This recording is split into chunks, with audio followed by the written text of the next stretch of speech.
Hello investors, welcome back once again to Insiderpedia. तो दोस्तों आज के इस वीडियो में हम डिस्कस करेंगे पीजी इलेक्ट्रोप्लास्ट लिमिटेड के बारे में। तो दोस्तों आज इस वीडियो में हम इनका Q3 FY25 का क्वार्टरली रिव्यू करेंगे और समझेंगे कि पीजी इलेक्ट्रोप्लास्ट लिमिटेड में आखिर क्या चल रहा है, करंट टाइम में इनके बिजनेस में क्या पॉजिटिव डेवलपमेंट हो रहे हैं, क्वार्टरली रिजल्ट कैसा आया हुआ है, ताकि हम डिसीजन ले पाए कि इस पर्टिकुलर स्टॉक में हमारी इन्वेस्टमेंट की क्या अपॉर्चुनिटी देखने को मिल सकती है। तो चलिए वीडियो को शुरू करें। तो दोस्तों पीजी इलेक्ट्रोप्लास्ट लिमिटेड पे 7-8 महीने पहले एक काफी डिटेल में स्टॉक एनालिसिस का वीडियो बनाया था। अगर आपने वो वीडियो नहीं देखा तो जाकर देख लीजिए, क्योंकि उसमें मैंने बिजनेस मॉडल के बारे में काफी डिटेल में डिस्कशन किया था। आज के इस वीडियो का पर्पस ये है कि हम इनके क्वार्टरली परफॉर्मेंस को रिव्यू करें और देखेंगे कि इनके दिसंबर क्वार्टर की परफॉर्मेंस कैसी रही है और मैनेजमेंट ने क्या गाइडेंस दिया है। तो दोस्तों अगर इनके शेयर प्राइस की बात करें तो पिछले 7-8 महीने पहले जब मैंने स्टॉक एनालिसिस वीडियो बनाया था तब ये शेयर कहीं ना कहीं 200-250 रुपए के आसपास ट्रेड कर रहा था, लेकिन share already multi bagger return दे चुका है और यहाँ पे 1000 रुपए का लेवल टच किया। हालांकि शेयर में जनवरी में काफी गिरावट देखने को मिली थी, जब इसने 650 के आसपास लो लगाने के बाद काफी तेजी से रिकवरी देखने को मिली थी, लेकिन अभी कहीं ना कहीं 800 के लेवल पे होल्ड करता हुआ दिख रहा है। लेकिन दोस्तों शेयर अभी 50 डीएमए के आसपास ट्रेड कर रहा है, इसके अलावा 200 डीएमए से काफी ऊपर है, इसलिए इस गिरती हुई मार्केट में भी शेयर अभी काफी स्ट्रॉन्ग दिख रहा है। तो दोस्तों कंपनी का नाम है पीजी इलेक्ट्रोप्लास्ट लिमिटेड। ये कंपनी बीएसई और एनएसई दोनों में लिस्टेड है। मार्केट कैप की बात करें तो 22,834 करोड़ रुपीस की है। स्टॉक पी की बात करें तो 108 का काफी हाई दिख रहा है। आरओसी की बात करें तो 18% का है। इसी के अलावा आरओई भी 18% का काफी हेल्दी दिख रहा है। करंट टाइम में शेयर प्राइस की बात करें तो 806 रुपए पे क्लोजिंग हुई है। इसने जनवरी में 1055 रुपए का हाई लगाया है। इसके अलावा 52 वीक लो की बात करें तो ये 146 रुपए पे ट्रेड कर रहा था। तो दोस्तों जैसा कि मैंने अपने पिछले वीडियो में बताया था कि ये इलेक्ट्रॉनिक्स मैन्युफैक्चरिंग करते हैं और इनका मेन बिजनेस एसी और वॉशिंग मशीन में है। तो ये दो प्रोडक्ट हैं जो इसमें ये मेजरली अभी रेवेन्यू कर रहे हैं। इसके अलावा और भी प्रोडक्ट में ये एंट्री करने वाले हैं, जिसका आगे डिस्कशन इस वीडियो में करेंगे। लेकिन दोस्तों सबसे पहले इनके फाइनेंशियल्स को स्टडी कर लेते हैं। तो अगर इनके क्वार्टरली रिजल्ट की बात करें तो दिसंबर 24 में 968 करोड़ रुपीस का रेवेन्यू किया है, जो कि पिछली साल ये रेवेन्यू सिर्फ 532 करोड़ रुपीस का था। तो वाई बेसिस पे काफी अच्छी जंप देखने को मिली है। अगर नेट प्रॉफिट की बात करें, पिछले साल ये प्रॉफिट सिर्फ 19 करोड़ रुपीस का था, अभी लेटेस्ट क्वार्टर में 40 करोड़ रुपीस का प्रॉफिट इन्होंने रिपोर्ट किया है। इसके अलावा ऑपरेटिंग प्रॉफिट मार्जिन इंप्रूव होता हुआ दिख रहा है, जो कि पिछले साल 8% का था, अभी 9% का काफी healthy operating profit margin report किया है। इसके अलावा दोस्तों इंटरेस्ट का लेवल देख सकते हैं कि पिछले साल 10 करोड़ रुपीस का इंटरेस्ट पे किया था, लेकिन इस बार 22 करोड़ रुपीस का इंटरेस्ट पे किया गया है। इसके अलावा धीरे धीरे डिप्रिसिएशन भी बढ़ रहा है। पिछले क्वार्टर ये 15 करोड़ रुपीस का था, अभी इस क्वार्टर में 16 करोड़ रुपीस का डिप्रिसिएशन इन्होंने रिपोर्ट किया है। इसके अलावा डिप्रिसिएशन को अगर प्रॉफिट बिफोर टैक्स से कंपेयर करें, जो कि यहाँ पे देख सकते हैं कि डिप्रिसिएशन 16 करोड़ रुपीस का है, तो profit before tax minimum 48 crore rupees का होना चाहिए, जो कि 54 करोड़ रुपीस का दिख रहा है, जो कि काफी अच्छी बात है। इसके अलावा दोस्तों यहाँ पे क्वार्टर ऑन क्वार्टर बेसिस पे भी ग्रोथ देखने को मिली है, क्योंकि ये थोड़ा सा सीजनलिटी होती है बिजनेस में, इसलिए हम सिर्फ क्वार्टरली परफॉर्मेंस को वाई बेसिस पे ही जज करेंगे। तो दोस्तों इसके अलावा एनुअलाइज्ड रिजल्ट पे नजर डाले तो मार्च 24 में देख सकते हैं कि 4746 करोड़ रुपीस का रेवेन्यू किया गया है, जो कि टीटीएम बेसिस पे अभी 4036 करोड़ रुपीस का दिख रहा है। तो यहाँ पे बिजनेस में लगातार ग्रोथ देखने को मिली है। इसी के साथ नेट प्रॉफिट की बात करें तो 135 करोड़ रुपीस का नेट प्रॉफिट FY24 में था, अभी टीटीएम बेसिस पे 212 करोड़ रुपीस का दिख रहा है। तो अगेन प्रॉफिट के टर्म्स में भी काफी अच्छी ग्रोथ देखने को मिली है, जो कि पिछले कई फाइनेंशियल ईयर से लगातार ग्रो कर रहा है। इसके अलावा दोस्तों बैलेंस शीट पे एक नजर डाले तो यहाँ पे इक्विटी कैपिटल और रिजर्व देख सकते हैं कि कास्टर्न बना हुआ है। इसका मतलब है मार्च और सितंबर के बीच में कोई भी इक्विटी डायलूट नहीं की गई है, लेकिन FY24 में देख सकते हैं कि इक्विटी कैपिटल बढ़ा हुआ है। इसका मतलब FY24 में इन्होंने फंड रेजिंग की थी, लेकिन अभी सितंबर के बाद यानी दिसंबर में भी इन्होंने QRP के थ्रू 1500 करोड़ रुपीस की फंडिंग रेज की है, जो कि मार्च की जब बैलेंस शीट आएगी तो उसमें इक्विटी कैपिटल बढ़ा हुआ दिखेगा। तो दोस्तों जब FY25 की बैलेंस शीट हमारे पास आएगी तब वहाँ पे हम देखेंगे कि वहाँ पे इक्विटी कैपिटल कितना बढ़ा हुआ है। लेकिन फिलहाल अभी फर्स्ट हाफ FY25 की बैलेंस शीट की बात करें तो इक्विटी कैपिटल और रिजर्व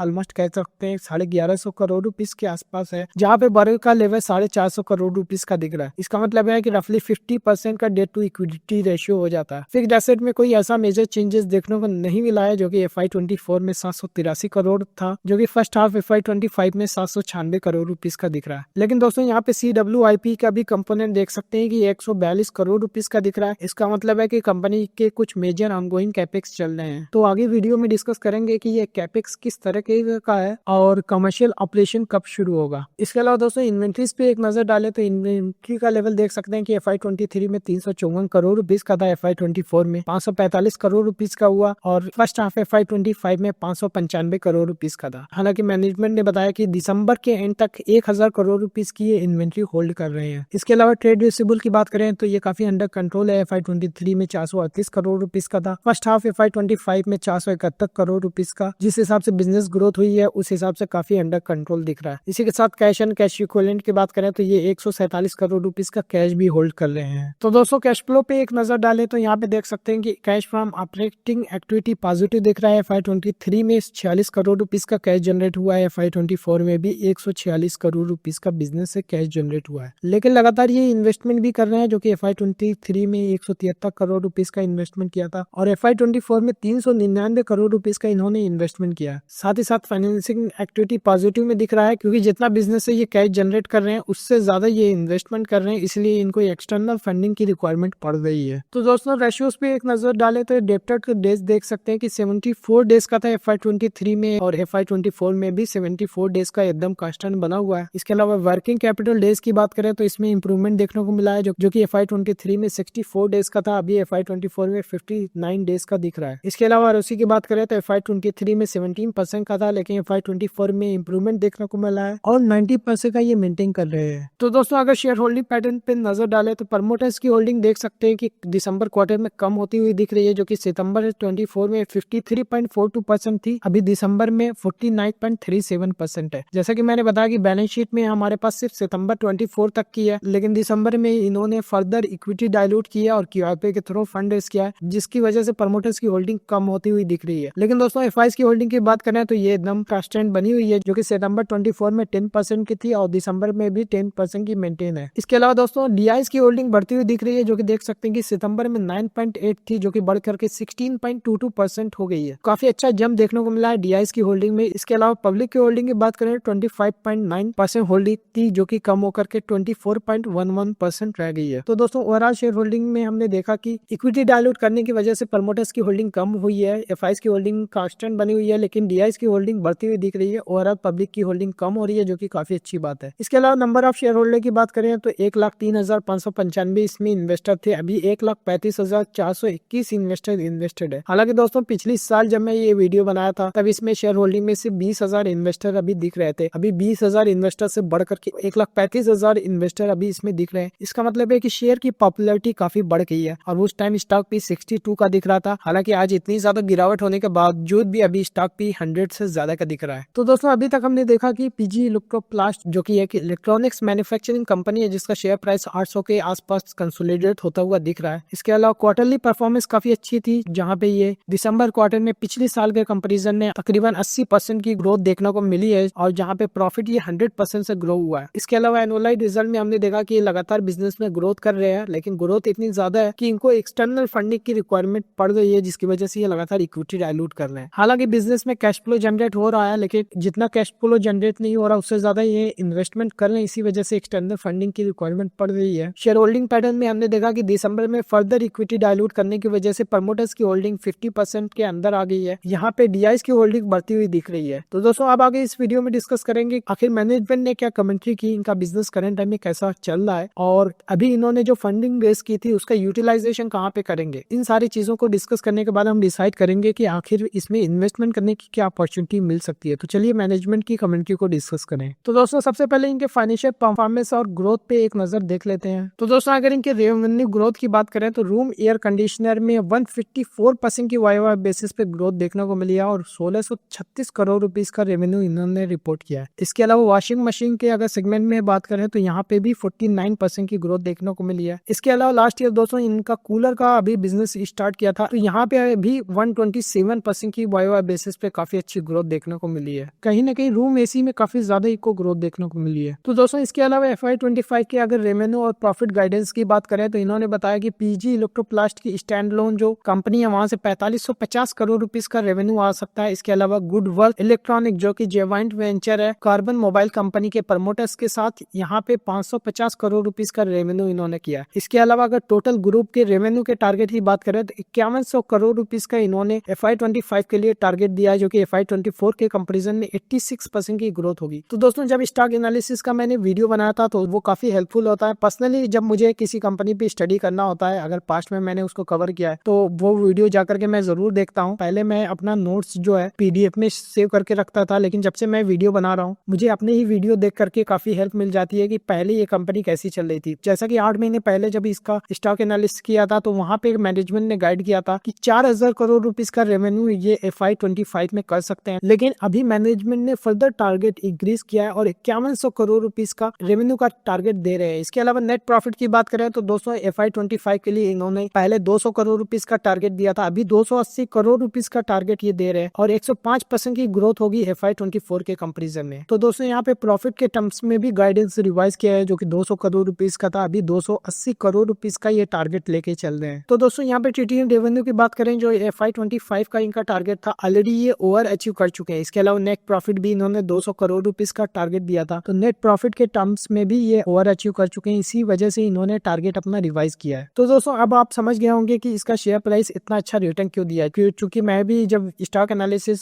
कर रहा था तो मुझे लगा कि इतनी ज्यादा ग्रोथ नहीं होगी, लेकिन कंपनी ने आउट परफॉर्म किया, जिसकी वजह से इनका जो टारगेट था ओवर अचीव हुआ और शेयर भी काफी अच्छा रिटर्न दिया। तो दोस्तों इसके अलावा प्रोडक्ट सेगमेंट की ग्रोथ प्रोजेक्शन की बात करें तो इन्होंने बताया कि वॉशिंग मशीन, इसके अलावा रूम एयर कंडीशनर और एयर कूलर्स के अगर कंबाइंड ग्रोथ की बात करें तो 98% की ग्रोथ हुई है और FY24 में ये रेवेन्यू सिर्फ 1668 करोड़ रुपीस का था, लेकिन FY25 में ये 3300 करोड़ रुपीस का रेवेन्यू कर चुके हैं। तो दोस्तों इसके अलावा ऑपरेशनल और फाइनेंशियल हाइलाइट्स को डिस्कस कर लें तो दोस्तों इनका कैपेक्स और एक्सपेंशन प्लान के अगर बारे में बात करें तो यहाँ पे कैपेक्स एक्सपेंडिचर 370 से 380 करोड़ रुपीस का इन्होंने किया है। इसके अलावा जो भी ये इंफ्रास्ट्रक्चर और कैपेसिटी एक्सपेंशन का काम कर रहे हैं वो ऑन ट्रैक है और सारे एक्सपेंशन अपनी वक्त पे कमर्शियलाइज हो जाएंगे। तो दोस्तों इसके अलावा प्राइसिंग और मार्केट ट्रेंड्स कैसा है इसको डिस्कस कर लें तो इन्होंने बताया कि एवरेज सेलिंग प्राइस डिक्रीज हुआ है क्योंकि यहाँ पे कमोडिटी प्राइसेस कम हुए हैं, इस वजह से अपने प्रोडक्ट का प्राइस भी इनको रिवाइज करना पड़ा। लेकिन दोस्तों पिछले वीडियो में हमने डिस्कस किया था कि इनको डिक्सन से काफी इंटेंस कंपटीशन देखने को मिल रहा है, तो वो भी एक रीजन हो सकता है जिसकी वजह से इनका एवरेज सेलिंग प्राइस कम होता हुआ दिख रहा है, क्योंकि कंपटीशन बढ़ रहा है। तो दोस्तों अगर Q3 FY25 के रेवेन्यू ग्रोथ की बात करें तो यहाँ पे रूम एसी में 180% की ग्रोथ देखने को मिली है। इसके अलावा वॉशिंग मशीन में 65% की ग्रोथ देखने को मिली है। तो दोस्तों इसके अलावा बैलेंस शीट और इन्वेंट्री पोजीशन की बात करें तो इन्होंने बताया कि net cash position 793 crore rupees की दिख रही है, क्योंकि इन्होंने QIP में 1500 करोड़ रुपीस की फंडिंग रेज की है दिसंबर महीने में। इसके अलावा इन्वेंट्रीज लेवल की बात करें तो 1025 करोड़ रुपीस का दिख रहा है, क्योंकि यहाँ पे आने वाले सीजन में एयर कंडीशनर की अच्छी डिमांड देखने को मिली थी, इस वजह से ये इन्वेंट्री बिल्डअप कर रहे हैं। तो दोस्तों PG इलेक्ट्रोप्लास्ट पे फर्दर डिस्कशन करेंगे, लेकिन उससे पहले बताना चाहूंगा कि अगर आपने अभी तक हमारा टेलीग्राम ग्रुप नहीं ज्वाइन किया तो ज्वाइन कर लीजिए, लिंक डिस्क्रिप्शन बॉक्स में दिया हुआ है। तो दोस्तों टेलीग्राम ग्रुप हमारा काफी खास है, यहाँ पे मैं टाइम टू टाइम कौन से स्टॉक में हम इन्वेस्टमेंट कर रहे हैं, रिकमेंडेशन दे रहे हैं, ये सारी अपडेट्स आपको मिलती रहती है। इसके अलावा हम वीकली बेसिस पे एक लाइव सेशन भी रखते हैं, तो ये सारे बेनिफिट्स हैं जो कि आपको टेलीग्राम ग्रुप ज्वाइन करने से मिल सकते हैं। तो अगर अभी तक आपने टेलीग्राम ग्रुप ज्वाइन नहीं किया तो ज्वाइन कर लीजिए, लिंक डिस्क्रिप्शन बॉक्स में दिया हुआ है। इसके अलावा दोस्तों हमारे पास कुछ वैल्यू एडेड सर्विसेज हैं जो कि हम अपने HNI और प्रोफेशनल इन्वेस्टर्स के लिए देते हैं, तो इसके बारे में अगर कुछ जानकारी लेना हो तो आप मुझे दिए हुए नंबर पे कांटेक्ट कर सकते हैं। तो दोस्तों बिजनेस में क्या स्ट्रेटेजी है और इनका एक्सपेंशन कैसा चल रहा है इसको डिस्कस कर ले। तो दोस्तों इनका फोकस अभी बैकवर्ड इंटीग्रेशन पे है और साथ ही साथ कुछ न्यू वेंचर्स की भी अपॉर्चुनिटी देख रहे हैं। स्पेशली बात करें तो यह कंप्रेसर की मैन्युफैक्चरिंग में ये अपॉर्चुनिटी देख रहे हैं, तो यहाँ पे जो भी इनका डिस्कशन है एडवांस स्टेज पे पहुंच गया। तो अगर ये कंप्रेसर की मैन्युफैक्चरिंग स्टार्ट करते हैं तो एक तरीके से इनका बैकवर्ड इंटीग्रेशन भी हो जाएगा, क्योंकि ये अपनी AC मैन्युफैक्चरिंग में यूज करेंगे। इसके अलावा ये अपने पार्टनर्स को भी कंप्रेसर सप्लाई कर सकते हैं। इसके अलावा दोस्तों बिजनेस में कुछ सीजनल ट्रेंड देखने को मिल सकता है, क्योंकि Q2 में वॉशिंग मशीन से काफी अच्छी सेल्स आती है और Q3 और Q4 में AC से ज्यादा रेवेन्यू आता है। इसके अलावा दोस्तों AC बिजनेस में थोड़ा सा ग्रॉस मार्जिन कम होता है वॉशिंग मशीन के कंपैरिजन में, इसी वजह से रेवेन्यू मिक्स चेंज होने से इनका ग्रॉस मार्जिन भी अप्स एंड डाउन देखने को मिलता है। तो दोस्तों इसके अलावा गुडवर्थ इलेक्ट्रॉनिक्स के ज्वाइंट वेंचर की बात करें जहाँ पे ये इलेक्ट्रॉनिक्स डिवाइसेस की मैन्युफैक्चरिंग करते हैं, तो इन्होंने बताया कि पहले 9 महीने में ये 436 करोड़ रुपीस का रेवेन्यू कर चुके हैं। इसके अलावा EBITDA स्टेबल है, लेकिन चूंकि नेट प्रॉफिट काफी कम है क्योंकि यहाँ पे इंटरेस्ट और डिप्रिसिएशन की कॉस्ट अभी काफी ज्यादा पड़ रही है। लेकिन दोस्तों इन्होंने बताया कि FY26 में भी पैट मार्जिन 1 से 2% तक का हो सकता है। तो दोस्तों यहाँ पे काफी ज्यादा मार्जिन नहीं देखने को मिला, क्योंकि यहाँ पे जो एग्जिस्टिंग इनका बिजनेस वहाँ 5 से 5.5% तक का पैट मार्जिन देखने को मिल रहा है और गुडवर्थ इलेक्ट्रॉनिक्स में अभी 1 से 2% का सिर्फ पैट मार्जिन है। तो दोस्तों अगर कंपनी के हिस्टोरिकल ग्रोथ और फ्यूचर आउटलुक की बात करें तो कंपनी ने बताया कि पिछले 8 से 9 सालों में ये 30 से 35% की CAGR से ग्रो कर रहे हैं और अभी करंट टाइम में काफी नई नई अपॉर्चुनिटी देख रहे हैं, जिसके बेसिस पे अभी ये ग्रोथ सस्टेन कर सकती है और इसके लिए मैनेजमेंट काफी कॉन्फिडेंट है। तो दोस्तों इसके अलावा इलेक्ट्रॉनिक्स और EMS का बिजनेस कैसा परफॉर्म कर रहा है इसको डिस्कस कर लें। तो दोस्तों अगर EMS कैटेगरी में प्रोडक्ट ऑफरिंग्स की बात करें तो यहाँ पे कंट्रोलर्स, मदरबोर्ड जो कि टीवी में यूज होता है, इसके अलावा सिक्योरिटी कैमरा, साउंड बॉक्सेस और अदर इलेक्ट्रॉनिक्स आइटम में ये अपॉर्चुनिटी देख रहे हैं। यहाँ पे काफी हाई ट्रैक्शन देखने को मिल रहा है, इसके अलावा काफी ज्यादा सेल्स पोटेंशियल देखने को मिल रहा है। तो दोस्तों अगर EMS बिजनेस के प्रॉफिटेबिलिटी और मार्जिन की बात करें तो इन्होंने बताया कि 2 से 4% का यहाँ पे मार्जिन हो सकता है, क्योंकि यहाँ पे असेंबली बेस्ड मॉडल पे काम कर रहे हैं, ये डिजाइनिंग नहीं कर रहे। तो दोस्तों बेसिकली ये इलेक्ट्रॉनिक्स कंपोनेंट परचेज करते हैं, उसके बाद उसी की असेंबली करके इलेक्ट्रॉनिक्स प्रोडक्ट ये बना रहे हैं। क्योंकि यहाँ पे मार्जिन काफी कम है लेकिन एसेट टर्नओवर काफी हाई होता है, क्योंकि यहाँ पे ये डिजाइनिंग का काम नहीं करते, मेनली असेंबली का बिजनेस है। इसी वजह से ओवरऑल ROI इनका बेटर हो जाता है, भले ही लोअर मार्जिन क्यों ना हो। तो दोस्तों इसके अलावा ऑपरेशनल मार्जिन कितना है, PLI स्कीम से क्या बेनिफिट देखने को मिल रहा है, इसको डिस्कस कर लें। तो दोस्तों इन्होंने बताया कि Q3 के ऑपरेशनल मार्जिन पिछले साल के कंपैरिजन में ही सिमिलर लेवल पे मेंटेन था। इसके अलावा Q4 में मार्जिन थोड़ा इंप्रूव कर सकता है, क्योंकि यहाँ पे 30 करोड़ रुपीस का PLI इंसेंटिव इनको मिलेगा, जो कि FY24 की परफॉर्मेंस के बेसिस में मिलेगा। तो दोस्तों PLI इंसेंटिव हमेशा पिछले फाइनेंशियल ईयर का अगले फाइनेंशियल ईयर के Q4 में इनको इंसेंटिव मिलता है और मैनेजमेंट ने बताया कि जब इनको इंसेंटिव मिलता है तभी ये रिकॉग्नाइज करते हैं। तो FY24 का भी इंसेंटिव पेंडिंग है, जो कि Q4 में मिलेगा और जब Q4 में मिलेगा तो ये अकाउंटिंग करेंगे। तो जैसा कि इन्होंने FY25 के लिए टारगेट दिया है कि 280 करोड़ रुपीस का इनका नेट प्रॉफिट रहेगा, तो उसमें 30 करोड़ रुपीस का PLI से इंसेंटिव भी है। तो ओवरऑल अगर बिजनेस के स्टैंडअलोन प्रॉफिट की बात करें तो 250 करोड़ रुपीस के आसपास हो सकता है, जो कि PLI इंसेंटिव मिलाकर के 280 करोड़ रुपीस का नेट प्रॉफिट हो जाएगा। लेकिन दोस्तों FY25 में जो रेवेन्यू किया है उसके बेसिस पे FY26 में भी PLI इंसेंटिव मिलेगा। इसके अलावा स्टेट गवर्नमेंट से भी इनको इंसेंटिव मिल रहा है। तो दोस्तों इन्होंने फंडिंग रेस की है, क्या क्या इनका इन्वेस्टमेंट प्लान है उसको डिस्कस कर लें। तो दोस्तों जैसा कि मैंने बताया कि इन्होंने 1500 करोड़ रुपीस की फंडिंग रेस की है QIP के थ्रू दिसंबर महीने में। तो अगर QIP के फंड की यूटिलाइजेशन की बात करें तो मेनली ये वर्किंग कैपिटल के लिए यूज होगा, क्योंकि यहाँ पे वर्किंग कैपिटल की रिक्वायरमेंट काफी बढ़ गई है, क्योंकि बिजनेस में काफी एक्सपोनेंशियल ग्रोथ देखने को मिल रही है। इस वजह से ये कंपनी डेट लेना नहीं चाहती, तो यहाँ पे वर्किंग कैपिटल की रिक्वायरमेंट बढ़ गई है और कंपनी में एक्सपोनेंशियल ग्रोथ है और मैनेजमेंट डेट लेना नहीं चाहती, इसी वजह से इन्होंने QIP रेस किया। इसके अलावा कुछ न्यू अपॉर्चुनिटीज भी एक्सप्लोर कर रहे हैं और कैपेक्स का भी प्लान है, तो वहाँ पे भी ये इन्वेस्टमेंट करेंगे। तो दोस्तों इसके अलावा मैन्युफैक्चरिंग कैपेसिटी एक्सपेंशन किस तरीके से चल रहा है इसको डिस्कस कर लें। तो दोस्तों अगर इनके अपकमिंग प्लान्स की बात करें तो भिवाड़ी में AC मैन्युफैक्चरिंग जो